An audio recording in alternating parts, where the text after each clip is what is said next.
Hello all, welcome to Kerala stock market guide. അപ്പോൾ good morning. അപ്പം ഈ വീഡിയോയിൽ കുറച്ച് ഇമ്പോർട്ടൻ്റ് ആയിട്ടുള്ള കാര്യങ്ങൾ പറയുന്നുണ്ട്. ഈ വീഡിയോ മുഴുവനായിട്ട് കാണാൻ ശ്രമിക്കുക. അപ്പോൾ ഇന്നലെ വൈകിട്ടോടെ നമ്മുടെ ഫെഡ് ചെയർ മീറ്റിംഗ് കഴിഞ്ഞ് പൗവലിൻ്റെ സ്പീച്ച് ഉണ്ടായിരുന്നു യു.എസിലെ. അപ്പോൾ അതിൽ കുറച്ച് ഇമ്പോർട്ടൻ്റ് ആയിട്ടുള്ള കാര്യങ്ങൾ പറഞ്ഞു. അത് നമ്മൾ മനസ്സിലാക്കിയിട്ട് വേണം ഇനിയുള്ള ദിവസങ്ങളിൽ ട്രേഡ് ചെയ്യാനായിട്ട്.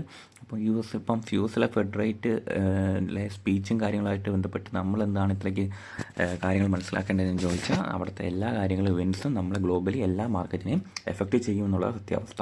അപ്പോൾ നമുക്ക് നിഫ്റ്റിയുടെ അനാലിസിന് പോകാം. അപ്പോൾ അതിന് മുന്നേ നമുക്ക് എന്തൊക്കെയാണ് അവിടെ പ്രഖ്യാപിച്ച കാര്യങ്ങളെന്ന് നമുക്ക് നോക്കാം.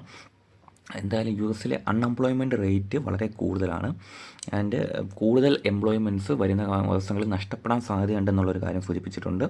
ആൻഡ് അവിടെ ഇൻഫ്ലേഷൻ, പണപ്പെരുപ്പം കൂടിയിട്ടുണ്ട്. ആൻഡ് വിലക്കയറ്റം കൂടിയിട്ടുണ്ട് എന്നുള്ള കാര്യവും എലിവേറ്റഡ് ആയിട്ടുണ്ട്. അതായത് കുറച്ചധികം കൂടിയിട്ടുണ്ട് എന്നുള്ള കാര്യം യു.എസിലെ പൗവലിൻ്റെ സ്പീച്ചിലുണ്ടായിരുന്നു.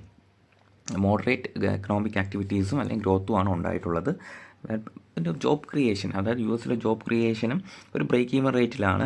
ആൻഡ് അത് എന്നൊരു ബ്രേക്ക് ഈവൻ റേറ്റ് എന്ന് പറയുമ്പോഴത്തേക്ക് അതൊരു കൺസേൺ ആണ് അവിടെ യു.എസിനെ സംബന്ധിച്ച്. ആൻഡ് അൺഎംപ്ലോയ്മെൻറ്റും റേറ്റും കൂടുന്നതെന്നുള്ളത് ഒരു ബ്രേക്ക് ഈവൻ എന്നുള്ള സ്റ്റേജിൽ നിൽക്കുന്നത് വളരെ മോശം അവസ്ഥയിലേക്ക് ചിലപ്പം പോകാൻ സാധ്യതയുണ്ടെന്ന് പറയാം. പിന്നെ താരിഫ് കാരണം അവിടെ ഇൻഫ്ലേഷൻ റേറ്റിലുണ്ടായ മാറ്റങ്ങൾ, അവിടെ മരുന്നുകൾ അവൈലബിൾ അല്ല എന്നുള്ളൊരു ന്യൂസും പൊതുവേ നമുക്ക് വരുന്നുണ്ട്. കാര്യം ഇന്ത്യയിൽ നിന്നൊക്കെ ഉള്ള ഒരു മാർക്കറ്റിൽ നിന്ന് മരുന്നുകൾ വരുന്നതിൽ മേ ബി എന്താ പറയുക ഒരു റെസ്ട്രിക്ഷൻസ് ഉണ്ടാവുമെന്ന് അവർ ഭയപ്പെടുന്നുണ്ട്. ഓക്കെ, അപ്പം ഇതിൻ്റെ എല്ലാം ഭാഗമായിട്ട് അവിടെ റേറ്റ് കട്ട് ചെയ്തിട്ടുണ്ട് ഫെഡ്. അപ്പോൾ ഇതൊരു ലേബർ മാർക്കറ്റിലുള്ള വീക്ക്നെസ് എല്ലാം കൂടെ കാരണം കൂടെയാണ് നമുക്കൊരു റേറ്റ് കട്ട് അവിടെ സാധിച്ചിരിക്കുന്നത്. സോ എനിവേ അവിടെ റേറ്റ് കട്ട് എന്നുള്ളത് ഒരു അവിടുത്തെ സാധാരണക്കാരനെ സംബന്ധിച്ച് നല്ലൊരു കാര്യം തന്നെയായിരിക്കും. ഓക്കെ, അപ്പോൾ ഇത്രയും കാര്യങ്ങളാണ് യു.എസിൽ നടന്നിട്ടുള്ളത്. ആൻഡ് അതൊക്കെ ഇനി എങ്ങനെ ഇന്ത്യൻ മാർക്കറ്റിൽ എഫക്റ്റ് ചെയ്യും എന്നുള്ളത് നമുക്ക് വരുന്ന ദിവസങ്ങളിൽ കാണാം. അപ്പോൾ ഞാനിവിടെ ഇട്ടേക്കുന്നത് നിഫ്റ്റിയുടെ ഒരു ചാർട്ടാണ്. 1 മന്ത് ചാർട്ടാണ് ഇട്ടേക്കുന്നത്. അപ്പോൾ അതിൻ്റെ ഒരു അനാലിസിസ് നോക്കിയതിന് ശേഷം നമുക്ക് ഈ വീഡിയോ അവസാനിപ്പിക്കാം. ബട്ട് അതിന് മുന്നേ ഒരു കാര്യം കൂടിയുണ്ട്. നമ്മുടെ ടെലിഗ്രാം ഗ്രൂപ്പിൽ ഇനിയും ഒരുപാട് ആളുകൾ ജോയിൻ ചെയ്യാറുണ്ട്. ജോയിൻ ചെയ്തിട്ടില്ലാത്തവർ ദയവായി ജോയിൻ ചെയ്യാൻ ശ്രമിക്കുക. അപ്പോൾ നമുക്കത് സ്വിംഗ് ട്രേഡ് ചെയ്യുന്നവരായാലും അല്ലെങ്കിൽ ഇൻവെസ്റ്റേഴ്സിനായാലും അത് യൂസ്ഫുൾ ആയിരിക്കും ഞാൻ വിശ്വസിക്കുകയാണ്. ഓക്കെ, അപ്പോൾ നമ്മൾ നോക്കുകയാണെങ്കിൽ 25,330 എന്നുള്ള റേഞ്ചിലാണ് നമ്മുടെ നിഫ്റ്റി ട്രേഡ് ചെയ്യുന്നത്. ഞാൻ കഴിഞ്ഞ 1 മന്തിലെ ചാർട്ടാണ് ഇട്ടേക്കുന്നത്. നിങ്ങൾ നോക്കുകയാണെങ്കിൽ ഒരു കാര്യം വിസിബിൾ ആണല്ലേ. നിഫ്റ്റിയിൽ എന്താണ് ഒരു റിക്കവറിക്കുള്ളൊരു ശ്രമം മാർക്കറ്റ് നടത്തുന്നുണ്ട്. അതായത് കഴിഞ്ഞ 4 മാസത്തെ 1 മന്ത് ചാർട്ട് നമുക്ക് നോക്കാം. ഒരു ഹൈ ഉണ്ടാക്കി തന്നത് 25,000 ഒരു 683 എന്നുള്ള റേഞ്ചിൽ ഒരു ഹൈ ഉണ്ടാക്കിയ ശേഷം മാർക്കറ്റ് പിന്നെ അവിടെ നിന്ന് ഒരു എന്താ പറയുക ഒരു ഡൗൺ സൈഡാണ് തന്നുകൊണ്ടിരുന്നത്. കുറച്ചധികം നമുക്ക് പെയിൻഫുള്ളായ ഒരു ഡൗൺ സൈഡ് തന്നെയായിരുന്നു. ഒരുപാട് ആളുകൾക്ക് മാർക്കറ്റിൽ ലോസ് ഉണ്ടാക്കി വെച്ച ഡൗൺ സൈഡ് തന്നെയായിരുന്നു. ആൻഡ് എന്താ സംഭവിച്ചതെന്ന് വെച്ചാൽ ഈ ഒരു ലോ പിന്നെ ഈ ഒരു ലോ ബ്രേക്ക് ആക്കാതെ മാർക്കറ്റ് വീണ്ടും അപ്സൈഡ് പോകാൻ ശ്രമം നടത്തിക്കൊണ്ടിരിക്കുകയാണ്. അത് ഇന്ത്യൻ ഓഹരി വിപണിയെ സംബന്ധിച്ച് വളരെ നല്ലൊരു ന്യൂസാണ്. ഓക്കെ, അപ്പോൾ നമുക്ക് ഇത്രയും ഭയപ്പെട്ടിരുന്നത് പോലെ തന്നെ മാർക്കറ്റ് ഇടിഞ്ഞു താഴ്ന്നു പോയില്ല. മാർക്കറ്റ് ഒരു സപ്പോർട്ട് എടുത്തു എന്നുള്ളത് ഒരു സമാധാനപരമായ കാര്യമാണ്. ആൻഡ് 24,000 ഹോൾഡ് ചെയ്യുന്നു എന്നുള്ളത് നല്ല കാര്യമാണ്. അപ്പം ഈ ലോ 24,357 കഴിഞ്ഞ മാസത്തെ ലോ ബ്രേക്ക് ചെയ്യാതെ മാർക്കറ്റ് നല്ല രീതിയിൽ അപ്സൈഡ് പോകാനുള്ളൊരു ശ്രമം 1 മന്ത് ക്യാൻഡിൽ നമുക്ക് നോക്കി ഇവിടെ കാണാം. അതൊരു ബെറ്റർ വ്യൂവിന് വേണ്ടിയിട്ടാണ് നമ്മൾ ഡേ ചാർട്ട് മാറ്റി 1 മന്ത് ഇട്ട് നമ്മൾ എന്താണ് നടക്കുന്നതെന്ന് കാണിച്ചത്. ഓക്കെ, ആൻഡ് വീക്കിലി എടുത്ത് നോക്കാം. വീക്കിലി എടുത്ത് നോക്കുകയാണെങ്കിലും കണ്ടല്ലേ, മാർക്കറ്റിൽ നമ്മൾ പ്രതീക്ഷിച്ച പോലെ ഒരു ഡൗൺ സൈഡ് ഉണ്ടായിരുന്നു എന്നെങ്കിലും മാർക്കറ്റ് അതിനെ അതിജീവിക്കാനുള്ള ശ്രമം നടത്തിക്കൊണ്ടിരിക്കുകയാണ്. അപ്പോൾ നിങ്ങൾ നോക്കുകയാണെങ്കിൽ കാണാം, ഈ വീക്ക് ഈ രണ്ട് റെഡ് ക്യാൻഡിൽ ഈ ലോ ബ്രേക്ക് ചെയ്ത് മാർക്കറ്റ് ഡൗൺ സൈഡ് പോയി ശേഷം അവിടെ നിന്നാണ് മാർക്കറ്റ് റിക്കവറി സംഭവിച്ചിരിക്കുന്നത് അല്ലേ. അപ്പോൾ 24,840 എന്നുള്ള റേഞ്ച് വളരെ ഇമ്പോർട്ടൻറ്റ് സോണായിട്ടാണ് മാർക്കറ്റിൽ വർക്ക് ചെയ്യാൻ പോകുന്നത്. സോ ഇപ്പോൾ ഈ 2 സോണിൻ്റെ മുകളിലാണ് ട്രേഡ് ചെയ്യുന്നതെങ്കിൽ മാർക്കറ്റ് വരുന്ന ആഴ്ചകളിൽ എന്താ പറയുക ഒരു 25,680 എന്നുള്ള റേഞ്ച് ബ്രേക്ക് ചെയ്ത് വീണ്ടും മൊമെൻറ്റം തരാനുള്ള സാധ്യതയുണ്ട്. ഓക്കെ, ആൻഡ് എവിടെ നിന്നാണ് അടുത്തൊരു ലെവൽ നമ്മൾ ഭയക്കേണ്ട ലെവൽ എന്ന് പറയുന്നത് ഈ ലെവലാണ്. അടുത്ത ലെവൽ 26,209 എന്നാണ്. അപ്പോൾ ഈ ഒരു 3 റേഞ്ചുകൾ 4 റേഞ്ചുകളിലാണ് നമുക്കിനി വരുന്ന ദിവസങ്ങളിൽ മാർക്കറ്റ് എങ്ങനെ പെർഫോം ചെയ്യുന്നു എന്നുള്ള കാര്യം തീരുമാനിക്കേണ്ടത്. ഓക്കെ, അപ്പോൾ ഈ ഒരു റേഞ്ചുകൾ ഹോൾഡ് ചെയ്താൽ മാർക്കറ്റ് വലിയ ഒരു ബെയറിഷ് ബേസിലേക്ക് പോകത്തില്ല. അവിടെ നമുക്ക് 1 ഡേ ചാർട്ട് ഇടാം. 1 ഡേ ചാർട്ട് ഇടുകയാണെങ്കിൽ നമുക്ക് നോക്കുകയാണെങ്കിൽ അറിയാം മാർക്കറ്റ് ഒരു പാറ്റേൺ ആണ്. നമുക്കിവിടെ പറയാം എന്താണ് ഒരു പാറ്റേൺ വൈസാണ്. ഇപ്പം നമുക്ക് സാധാരണ പ്രൈസ് ആക്ഷൻ നോക്കുന്ന ആളുകൾക്കാണെങ്കിൽ അറിയാം, ഒരു ജസ്റ്റ് ഒരു ഡബ്ല്യു പാറ്റേൺ ഒക്കെ നമുക്ക് നിഫ്റ്റിയിൽ തോന്നും. മാർക്കറ്റ് ഒരു ഡബ്ല്യു റിക്കവറിയിലാണ് നിൽക്കുന്നത്. മാർക്കറ്റ് ഒരു സപ്പോർട്ട് എടുത്തു ആൻഡ് റിക്കവറിയാണ് ഇവിടെ കാണുന്നത്. അപ്പോൾ നമുക്കിവിടെ അടുത്ത ഒരു ബേസിക്കലി നമുക്ക് ഇത്തിരി ഒരു പ്രത്യാശ തരുന്ന ഒരു കാര്യമെന്ന് പറയുന്നത്, മാർക്കറ്റ് മുൻപേ ഉണ്ടായിരുന്ന ഒരു ചെറിയ റെസിസ്റ്റൻസ് അല്ലെങ്കിൽ ഒരു സപ്ലൈ സോൺ അല്ലെങ്കിൽ ഒരു സെല്ലേഴ്സിൻ്റെ കയ്യിലാകാതിരുന്ന ഒരു മേഖലയെ മാർക്കറ്റ് ബ്രേക്ക് ചെയ്തിട്ടുണ്ട്. 25,330 എന്നുള്ള റേഞ്ച് ബ്രേക്ക് ചെയ്തിട്ടുണ്ട്. നമുക്കിതൊക്കെ ഒരു ലെവൽസ് വരയ്ക്കാമെന്ന് മാത്രമേ ഉള്ളൂ. മാർക്കറ്റ് ഏത് രീതിയിൽ വേണമെങ്കിലും ബിഹേവ് ചെയ്യാം. ഇതൊക്കെ ഒരു ടെക്നിക്കലി ഒരു ലെവലാണ്. അപ്പം മാർക്കറ്റിൽ ഒരു പ്രതീക്ഷിക്കാത്ത രീതിയിലുള്ള ഒരു പാനിക് ഉണ്ടായ ഈ ലെവൽസിലൊന്നും ഒരു കാര്യമില്ലാത്തൊരവസ്ഥ വരും. അത്രയും വലിയ ഒരു ഭയാനകമായ പാനിക്കുകളൊന്നും ഇനിയുള്ള ദിവസങ്ങളിൽ ഉണ്ടാവില്ല എന്ന് നമുക്ക് പ്രതീക്ഷിക്കാം. ആൻഡ് നമുക്ക് നോക്കാം, ഈ 25,200 എന്നുള്ള റേഞ്ചാണ് ഇപ്പോൾ ഒരു പ്രധാനപ്പെട്ട ഒരു ഏരിയ. ഈ 200 എന്നുള്ള റേഞ്ച് ഹോൾഡ് ചെയ്തേ പറ്റത്തുള്ളൂ മാർക്കറ്റ്. ആ റേഞ്ച് ഹോൾഡ് ചെയ്യുന്നു എന്നുണ്ടെങ്കിൽ മാർക്കറ്റിൽ നമുക്ക് 25,683 എന്നുള്ള റേഞ്ചിലേക്ക് മാർക്കറ്റ് പോകും നമുക്ക് ഏറെക്കുറെ പ്രതീക്ഷിക്കാൻ പറ്റും. ഒരു കാൽക്കുലേഷനാണ്. അപ്പോൾ ഇതൊരു എന്താ പറയുക, റെക്കമെൻഡേഷൻ ഒന്നുമല്ല, ഒരു കാൽക്കുലേഷനാണ്. നമുക്ക് എന്തൊക്കെ പ്രതീക്ഷിക്കാം മാർക്കറ്റിൽ നിന്ന് എന്നുള്ളത്. അപ്പോൾ നമുക്ക് ഈ 25,200 മാർക്കറ്റ് ഹോൾഡ് ചെയ്യുമെന്ന് പ്രതീക്ഷിക്കാം.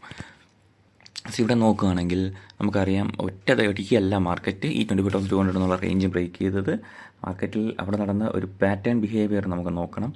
ജസ്റ്റ് ഈ ഒരു റേഞ്ച് എത്തി ആൻഡ് മാർക്കറ്റ് ഒരു പുൾ ബാക്ക് തന്ന് അവിടെ നിന്നാണ് മാർക്കറ്റ് അപ്സൈഡ് പോയത്. അപ്പോൾ മേ ബി നമുക്കിവിടെ ഒരു 25,211 എന്ന റേഞ്ചിലേക്ക് മേ ബി ഒരു എന്താ പറയുക, ഒരു റീടെസ്റ്റ് അല്ലെങ്കിൽ അവിടെ ബയേഴ്സിൻ്റെ സ്ട്രെങ്ത് ഒരു ടെസ്റ്റ് ചെയ്യാനായിട്ട് മേ ബി ഒരു മാർക്കറ്റ് ഒരു പുൾ ബാക്കും തന്നിരിക്കുക. സോ അതിൽ നമ്മൾ ടോട്ടലി ഭയപ്പെടേണ്ട, ബട്ട് കോഷ്യസ് ആയിട്ടിരിക്കുക. ഈ 25,000 ഹോൾഡ് ചെയ്യാൻ വേണം മാർക്കറ്റിൽ ഇനിയുള്ളൊരു രക്ഷ എന്ന് പറയുന്നത് ഈ 25,000. ഈ 25,000 മാർക്കറ്റ് ഹോൾഡ് ചെയ്യുന്നുണ്ട് എന്നുണ്ടെങ്കിൽ നമ്മൾ ഏറെക്കുറെ സേഫ് സൈഡിലാകും എന്നാണ് ഞാൻ പ്രതീക്ഷിക്കുന്നത്. കാര്യം ഇത്രയും വലിയൊരു സെല്ലിംഗ് പ്രഷർ, കാര്യം ഒരു ട്രംപിൻ്റേതായ നിന്ന ഭീഷണിയും സെല്ലിംഗ് പ്രഷറും എല്ലാം മാർക്കറ്റ് അതിജീവിച്ച് മാർക്കറ്റ് പോസിറ്റീവായിട്ട് മുമ്പോട്ട് പോകാനുള്ള ഒരു ഇൻറ്റൻഷൻ മാർക്കറ്റ് കാണിക്കുന്നുണ്ട്. വേറെ എന്താണ് നമ്മളിതിൽ പ്രതീക്ഷിക്കേണ്ട വേറൊരു കാര്യമെന്ന് പറയുന്നത്, US-ൻ്റെ ഇന്ത്യയുടെയും ട്രേഡ് നെഗോസിയേഷൻസ് നടന്നുകൊണ്ടിരിക്കുകയാണ്. അപ്പോൾ അതിലും ഒരു പോസിറ്റീവായിട്ടുള്ള ഔട്ട്കം വരുമെന്ന് നമുക്ക് പ്രതീക്ഷിക്കാം. വളരെ പെട്ടെന്നൊന്നും നല്ലൊരു പോസിറ്റീവ് ഔട്ട്കം എന്നും പ്രതീക്ഷിക്കേണ്ട. കാര്യം US പറയുന്ന ഒരു ഡിമാൻഡ് എന്ന് പറയുന്നത് നമ്മുടെ അഗ്രികൾച്ചർ സ്പേസിലേക്കുള്ള അവർക്ക് വരാനുള്ള ഒരു സ്വാതന്ത്ര്യമാണ്. അതായത് അവരുടെ അഗ്രികൾച്ചർ അല്ലെങ്കിൽ ഡയറി പ്രോഡക്ട്സ് ഇങ്ങോട്ട് കൊണ്ടുവരണം, ഇവിടെ ഇന്ത്യൻ മാർക്കറ്റിൽ വിപണി കൊടുക്കണമെന്നുള്ളതാണ് കാര്യം. അവരുടെ കോൺസ്, അതായത് നമ്മുടെ എന്താ പറയുക, സ്വീറ്റ് കോൺസ് പോലത്തെ സാധനങ്ങളില്ലേ അത്, പിന്നെ അവരുടെ ഡയറി പ്രോഡക്ട്സ്, പാലിൻ്റെ ആയിട്ട് നിർമ്മിക്കുന്ന സാധനങ്ങൾ, ഇതെല്ലാം അവർക്ക് ഇന്ത്യയിലും വിൽക്കാനുള്ള കൂടുതൽ ടാക്സിൻ്റെ തിരിവ് കുറച്ച് കൊടുക്കണമെന്നാണ്. ബട്ട് നമ്മളെ സംബന്ധിച്ച് ഒരു അഗ്രികൾച്ചർ വിപണി കൂടെയാണ്, നമുക്കതൊരിക്കലും തുറന്നു കൊടുക്കാൻ സാധിക്കത്തുമില്ല. സോ അങ്ങനത്തെ കുറച്ച് ടഫായിട്ടുള്ള ട്രേഡ് നെഗോസിയേഷൻസ് നടക്കുന്നുണ്ട്. മേ ബി നമുക്ക് ഒരുപാട് കാര്യങ്ങൾ ടാക്സ് എക്സംഷൻസ് കൊടുക്കാം, ബട്ട് അഗ്രികൾച്ചർ എന്നുള്ള ഒരു മേഖലകളിൽ നമുക്ക് ടാക്സ് എക്സംഷൻ കൊടുക്കാൻ കഴിയില്ല. കാര്യം US-ൽ നിന്നുള്ള സാധനങ്ങൾ ഇവിടെ ഡംപ് ചെയ്ത് തുടങ്ങിയാൽ ഇവിടുത്തെ കർഷകർക്ക് അതൊരു വലിയ പ്രശ്നമാവും. ഇവിടെ ഒരു എക്കണോമിക് കൊളാപ്സ് ഉണ്ടാവും, അല്ലെങ്കിൽ ഇവിടെ സമരങ്ങൾ കാര്യങ്ങൾ പലതും ഉണ്ടായിക്കൊണ്ടേയിരിക്കും. സോ അതൊരു ഡിമാൻഡിൽ നമുക്ക് ഒരു വിട്ടുവീഴ്ചയും ചെയ്യാൻ കഴിയത്തില്ല. എന്തൊക്കെ ടാക്സ് തന്നു എന്ന് പറഞ്ഞാൽ, എന്തൊക്കെ ഫെഡ് റേറ്റിൽ എന്തൊക്കെ മാറ്റം വന്നു എന്ന് പറഞ്ഞാലും, അമേരിക്ക എന്തൊക്കെ പ്രഷർ തന്നെന്ന് പറഞ്ഞാലും, ആ ഒരു കാര്യത്തിൽ നമുക്ക് ഒരു വിട്ടുവീഴ്ചയ്ക്ക് ഇന്ത്യ എന്ന രാജ്യത്തിന് ചെയ്യാൻ കഴിയില്ല. സോ അത് ആദ്യം മനസ്സിലാക്കുക. അപ്പോൾ ഇങ്ങനത്തെ കുറച്ച് കാര്യങ്ങളിലാണ് മാർക്കറ്റ് ക്രൈസിസ് നിൽക്കുന്നത്. ആ ഒരു കാര്യത്തിൽ ഒരു ഏകദേശം ഒരു ധാരണ വന്നു കഴിഞ്ഞാൽ മാർക്കറ്റ് പിന്നെ സേഫ് സൈഡിലായിരിക്കുമെന്നാണ് ഞാൻ പറയുന്നത്. കാര്യം മാർക്കറ്റിന് ഇൻറ്റൻഷൻ അങ്ങാണ്. അല്ലെങ്കിൽ ഇവിടുത്തെ ഓരോ സൈക്കോളജി നിങ്ങൾ മനസ്സിലാക്കിയിട്ടുണ്ടെങ്കിൽ മാർക്കറ്റ് ഓരോ തവണ ഒരു സെല്ലിംഗ് പ്രഷർ അതിജീവിക്കുന്നതിന് മുന്നേയും വലിയ രീതിയിലുള്ള എന്താ പറയുക, ഒരു ബിൽഡപ്പ് കാണും. നിങ്ങളിവിടെ നോക്കിയത് ഈ സൈഡ് നോക്കി 24,600 എന്നുള്ള റേഞ്ചിൽ നിന്ന് ഒരു ഗ്യാപ്പ് അപ്പാണ് തന്നത് അല്ലേ. ഈ ഗ്യാപ്പ് അപ്പ് തന്ന് മാർക്കറ്റ് ഏത് റേഞ്ചിൽ പോയി, 25,200 എന്നുള്ള റേഞ്ചിൽ പോയി, 250 എന്ന റേഞ്ചിൽ പോയി മാർക്കറ്റിൽ വലിയ രീതിയിലുള്ള സെല്ലിംഗ് പ്രഷർ തന്നു. ആൻഡ് ഈ ഒരു വലിയ സെല്ലിംഗ് പ്രഷർ മാർക്കറ്റ് അതിജീവിച്ചു. നിങ്ങളിവിടെയാണ് മാർക്കറ്റിൽ നമ്മൾ കുറച്ച് ഞാൻ പ്രതീക്ഷ വയ്ക്കാൻ കാരണമെന്ന് പറയുന്നത്. നിങ്ങളിന്ന് നോക്കിയ മാർക്കറ്റ് ഇത്രയും വലിയൊരു സെല്ലിംഗ് പ്രഷർ ഒന്ന് അതിജീവിക്കാനുള്ള ശ്രമം നടത്തി എന്നുള്ളതാണ്. നിങ്ങൾ നോക്കി ഈ ഒരു ഭാഗത്ത് വന്നു, ഈ ഒരു ഗ്യാപ്പ് അപ്പ് തന്ന ആ ഒരു കാര്യം മാർക്കറ്റ് ഇവിടെ ഗ്യാപ്പ് ഡൗൺ തന്നു. ഓക്കെ, ഈ ഗ്യാപ്പ് അപ്പ് തന്ന അത്രയും ഒരു ബുള്ളിഷ്നെസ് ഈ ഗ്യാപ്പ് ഡൗണിലൂടെ നഷ്ടപ്പെട്ടു. ബട്ട് മാർക്കറ്റ് അതിനെ അതിജീവിച്ച് കഴിഞ്ഞു. നോക്കി ഇവിടെ വന്നു, ചേച്ചി റെസിസ്റ്റൻസിലെടുത്തു. ഈ റെസിസ്റ്റൻസിൽ ചെറിയൊരു എന്താ പറയുക, ഒരു സെല്ലിംഗ് നടന്നു. ബട്ട് മാർക്കറ്റ് അതിനെ സ്ട്രോങ് ആയി അതിജീവിച്ചു എന്നുള്ളതാണ് ഇതിൽ ഞാൻ മാർക്കറ്റിൽ ഓവറോൾ കാണുന്ന ഒരു ബുള്ളിഷ്നെസ് അല്ലെങ്കിൽ ഓവറോൾ കാണുന്ന ഒരു പ്രത്യാശയുടെ കാര്യം. നിങ്ങൾ നോക്കി ഇവിടുത്തെ പ്രൈസ് ആക്ഷൻ നോക്കുകയാണെങ്കിൽ ഓക്കെ, ഈ 24,840 എന്നുള്ള റേഞ്ചിൽ മാർക്കറ്റ് ഒരുപാട് സെല്ലിംഗ് പ്രഷർ വന്നുവെങ്കിലും മാർക്കറ്റ് അതിനെ നല്ല രീതിയിൽ മാർക്കറ്റ് അതിജീവിച്ചു. വളരെ സ്ലോ ആയിട്ടാണ് മാർക്കറ്റ് തിരിച്ച് എന്താ പറയുക ഒരു സെല്ലിംഗ് പ്രഷർ അതിജീവിച്ച് മാർക്കറ്റ് അപ്സൈഡ് പോയിരിക്കുന്നത്. സോ ഞാൻ അതുകൊണ്ടാണ് മാർക്കറ്റിൽ ചെറിയൊരു പ്രത്യാശയോടെ ഇരിക്കുന്നത്.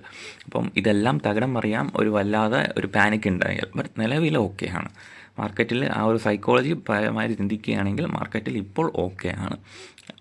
ഇനിയിപ്പോൾ നമ്മളൊരു പാനിക്കിലേക്ക് പോകേണ്ടത് 25,000 എന്നുള്ള റേഞ്ചിലേക്ക് മാത്രമാണ്. ഓക്കെ, ആൻഡ് ആ ഒരു 25,000 ഹോൾഡ് ചെയ്യുന്നുണ്ട് എന്നുണ്ടെങ്കിൽ നമുക്ക് കുറച്ച് പോസിറ്റീവ് ബയസിലേക്കാം. കുറച്ച് ദിവസത്തിനുള്ളിൽ തന്നെ നമുക്ക് ഒരു ഫുള്ളി ബുള്ളിഷ് ബയസിലേക്ക് മാറാൻ കഴിയുമെന്നാണ് എൻ്റെ വിശ്വാസം. അപ്പം ഞാൻ പറഞ്ഞു ഇതെല്ലാം ഇതൊരു സ്റ്റഡിയാണ്. ഈ സ്റ്റഡി നമുക്ക് തെറ്റാം, മേ ബി ശരിയാവാം, അതെല്ലാം നമുക്ക് വരുന്ന ദിവസങ്ങളിൽ കാണാം. ബട്ട് നിലവിൽ നമ്മൾ എന്താണ് മനസ്സിലാക്കിയെന്നുള്ള കാര്യമാണ് പറഞ്ഞു തരുന്നത്. സോ നിഫ്റ്റിയിൽ ഇത്രയും സൈക്കോളജിക്കലി ആയിട്ടുള്ള കാര്യമാണ് ഞാൻ പറഞ്ഞു തന്നത്. നമുക്ക് ഇനിയുള്ള ദിവസങ്ങളിൽ വെയിറ്റ് ചെയ്യാം. ഒരു 3 ലെവലും വരച്ചിട്ടുണ്ട്. ഈ ലെവൽസ് ഹോൾഡ് ചെയ്യുമോ എന്ന് നമുക്ക് നോക്കാം. ഓക്കെ, അപ്പോൾ താങ്ക് യു.